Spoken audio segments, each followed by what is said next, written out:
Hello students, आज हम लोग स्टडी करेंगे 9th क्लास का फिजिक्स का second chapter.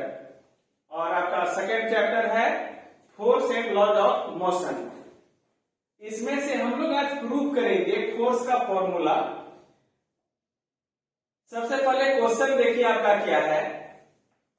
Right the Newton second law of motion and derive the formula of force from this law।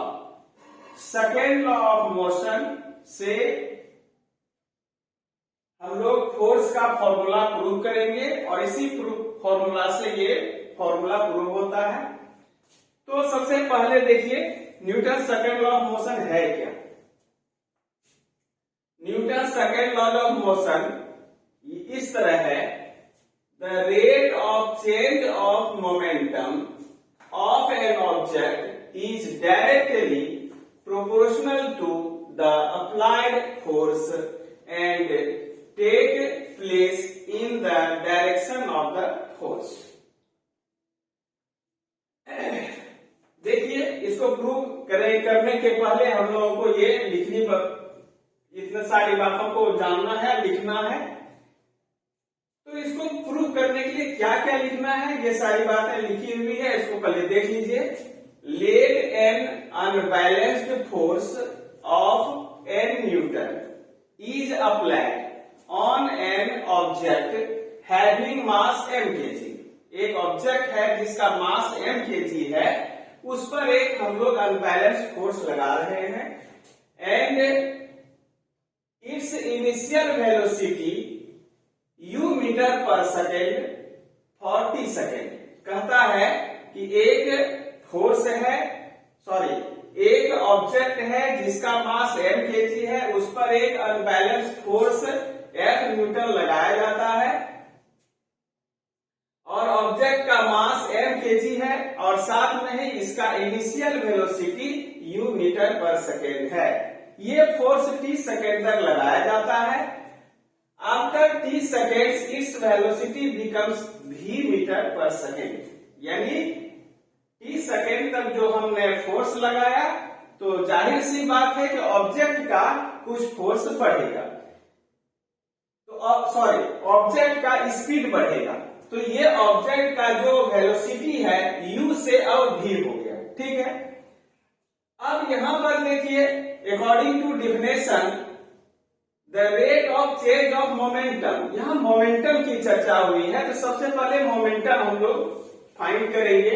तो देखिए initial momentum mass into initial velocity. Initial velocity u है, मास m है, तो initial velocity हो गया mu। Final momentum में mass into velocity, मास m है, velocity v है, तो फाइनल मोमेंटम।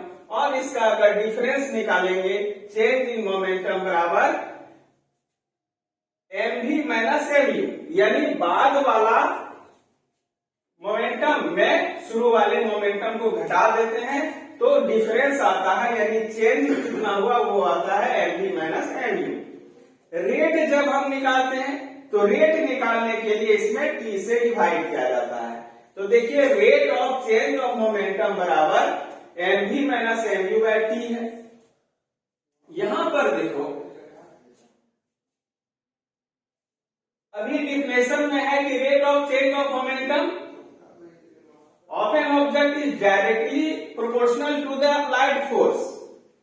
यानी ये जो rate of change of momentum आया, ये जो है हमने जो उस पर एक फोर्स लगाया है वह फोर्स जो है ये जो मोमेंटम है, ये मोमेंटम उस फोर्स के डायरेक्टली प्रोपोर्शनल है।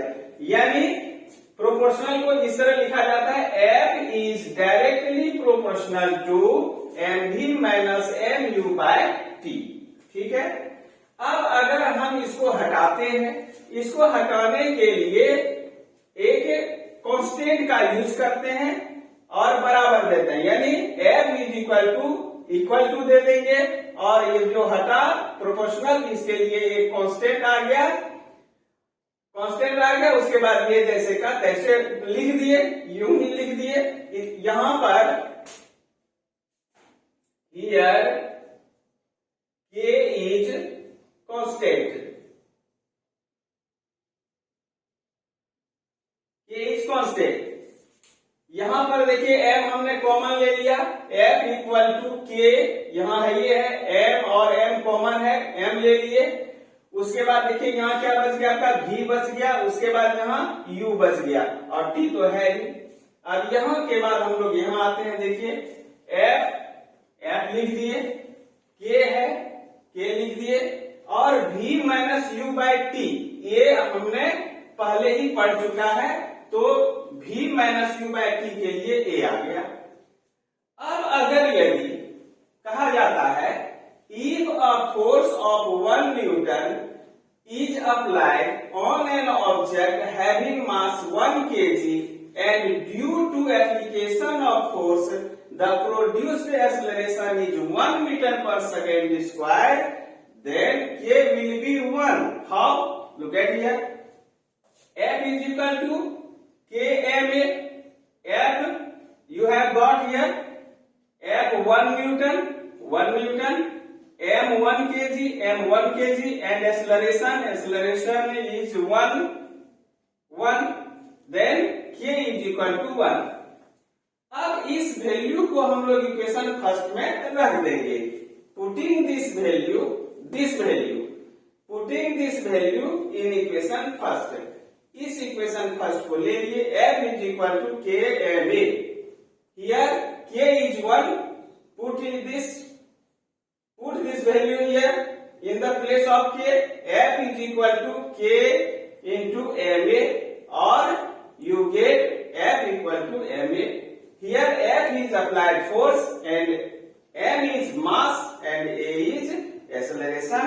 So it is clear that force is equal to mass into acceleration. Thank you. विश्वास है कि आपको ये समझ में आ गया होगा। अगर समझ में आ गया है तो अवश्य ही चैनल को सब्सक्राइब कर दें और वीडियो को लाइक करें।